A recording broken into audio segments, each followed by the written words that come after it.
Pabaigai, keli dalykai, kuriuos noriu, kad atsimintumėte praėję šį kursą. Tai asmeninis prekės ženklas yra jūsų reputacija. Tai, ką turite apie save internete, tai yra jūsų reputacijos dalis. Pasitikrinkite savo Social Selling Index, nes jis visą laiką keičiasi, žiūrėkite, kaip jis keičiasi, kodėl gerėja, kodėl mažėja ir tai jums padės žinoti, kurie kryptimi judėti. Optimizuokite profilį, bet tikiuosi tai jau padarėte, nes prieš kelis video turėjote būtent kurso dalį apie optimizavimą. Kurkite organišką turinį, tai yra svarbu, nes dalintis gali visi, o organišką turinį kuria tik nedaugelis. Įstraukite į kitų turinį, kad skatinti jūsų pačių profilio augimą ir matomumą.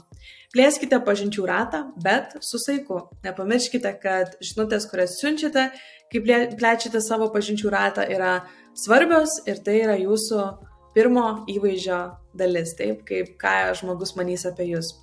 Priimkite sprendimus remdamiesi analizę, tam jūs turite visą analitiką LinkedIn platformoje, ties jūsų turiniu, ties jūsų profiliu, tai nepamirškite užmesti akį ir į tas skiltis ir laikykite socialinių tinklų etiketo. Manau, kad jis gan panašus visose tinkluose, bet LinkedIn vėlgi akcentuoju, kad visko gali būti, visokių komentarų, ne visą laiką reikia juos įstraukti ir reikia rūpintis savo asmeniniu įvaizdžiu ir taip, kaip žmonės mus mato LinkedIn platformoje. Noriu jūs visus, kurie klausėte šio kurso, pakviesti prisijungti ir prie mūsų Facebook grupės.